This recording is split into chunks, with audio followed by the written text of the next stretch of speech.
Greetings everyone, it's like 2.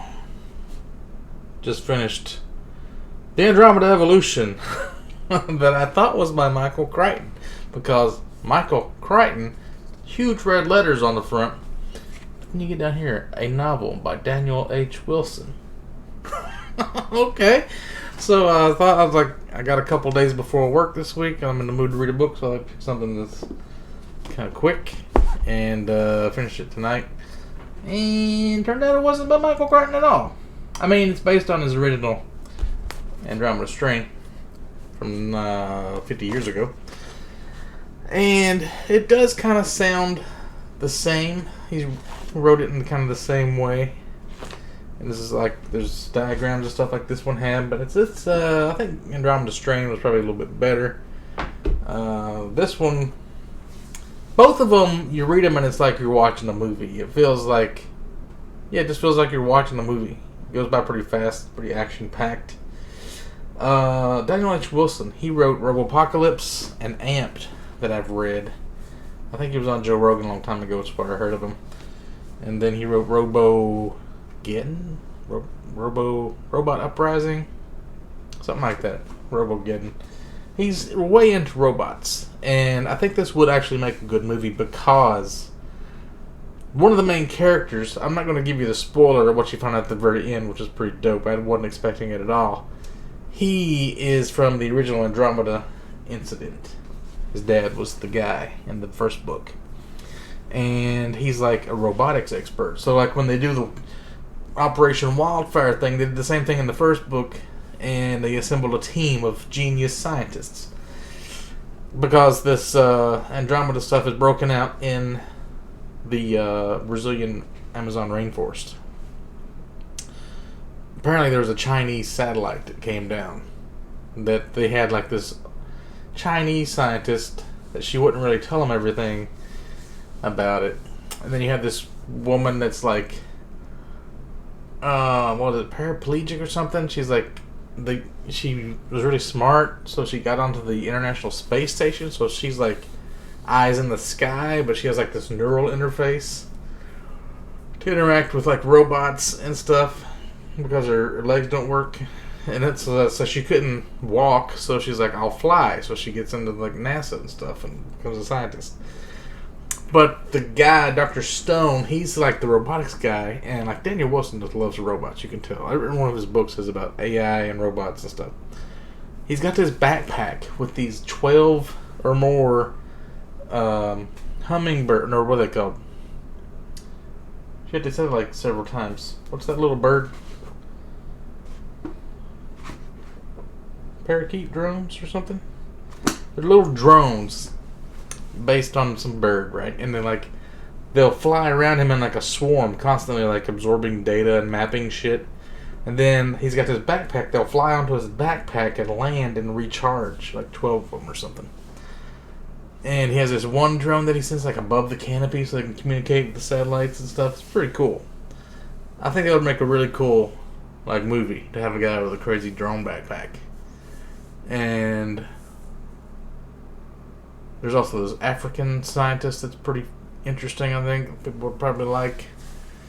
And then there's like this enemies to lovers trope with him and this other woman that's a scientist towards the end. I think they are marrying and adopting this uncontacted tribe member. Like there's like a gun battle. There's this guy that's like an asshole soldier that normally movies have. And they end up like killing all these uncontacted tribes guys that are like infected. And then like then it gets crazy. First act is a little bit slow.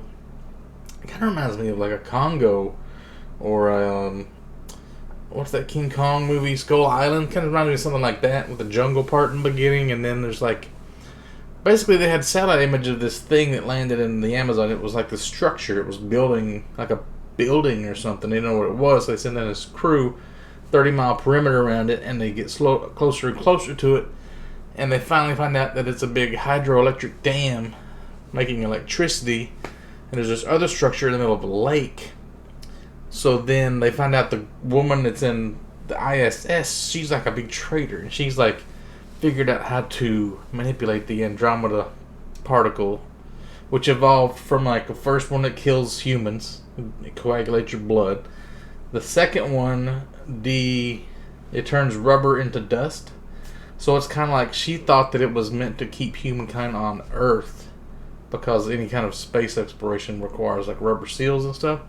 So her goal was to make this space elevator, like a beanstalk, like a lot of sci-fi has, that you can get into space cheaply and quickly, and then kind of like they found out the particle was like all over the solar system and all planets and asteroids and everything. So she hates the aliens because they kind of like millions of years ago they sent this thing to like keep all intelligent life trapped on their planets because they couldn't have the rubber seals or whatever. And then they figured out later, like, no, it's actually an intelligence test to see who's smart enough to figure out a way to do it without like a smarter kind of rubber or something that doesn't depolymerize or whatever it's called. So, yeah. Then so she goes rogue. She's attached to the beanstalk, whatever, the tether. So the dude and the girl and the little uncontacted tribe guy, Paco, or let's call him Paco. His name was Paco. He stays below and he sends them up on this platform with spacesuits to the International Space Station, which there's already like a Russian and an Asian guy that are trapped up there with her because she took over the whole space station. They have to break in, fight a robot, kill her with some nerve agent that the other soldier had. It's pretty dope. It's like a movie quality. Crazy stuff happening, fight scenes with robots and stuff in space. What was that one show I saw recently that was like, it was better than Gravity? Did I talk about that? I think I already talked about that, but you guys need to see that. What was that? Oh, the For All Mankind. The last 2 episodes of season 1. Oh my god, that is epic. Anyway, so then he has to like blow up the tether because the third evolution of the Andromeda strain is like this purple stuff. Give me that purple stuff. You don't know, nobody knows what it does. So they realize that the aliens are too dangerous. They have to like cut the cord halfway down so that they could decouple the compartments so it'll fly off into space with all the goo on it, and the other part of the ISS will stay in orbit. I think that's going to work. But the part that was attached to the tether was the infected part.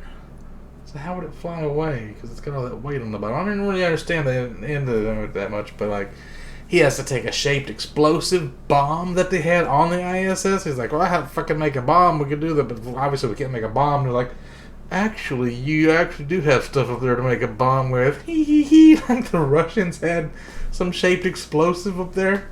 It's just like a movie, man. So he has to ride it back down, and he's going too slow because the particle starts coming down the tether after him, and it's evolving faster than he. So they have to like speed it up, and he's like, he starts burning up in the atmosphere because he's going too fast, and he's like barely gets off this platform and explodes, and he has this like parachute from like a long time ago. It's an old parachute, and he ends up like surviving. And then these motherfuckers, Daniel H. Wilson has the nerve to say that the stuff flew off into space like uncontrollably, and then I noticed it started to like de-spin like into a controlled spin. It's like it's maneuvering itself, and like it went into Saturn. So then it's like this news article pops up and it's like, we've discovered a hexagon on Saturn. See, that was the whole thing about the thing, is like, it makes these hexagons everywhere, kind of like carbon nanotubes or whatever. Like, so when they found that hexagon on the poles of Saturn, that's actually the Andromeda strain. And they said something about the Congress was like, oh, what is it, sending signals? We're getting signals from little green men. He's like, no, actually, there's a big building on Saturn, and it's sending signals, but not to us. And it's growing. And then you would play like a bunch of rock music, and then the credits would roll. So, I mean, yeah, movie in a box right here. I don't know why this isn't a movie yet. Should be a movie. This one, I think I downloaded the movie of that, but I haven't watched it yet. I need to watch. There's 2 of them. Thing. It's like Animal Farm. There's like an old version and then a new version. Everything that has already been remade. It's old. 4 out of 5 stars, I guess I would give it. Yeah, I give it 4. 3.5, 3.5, 4.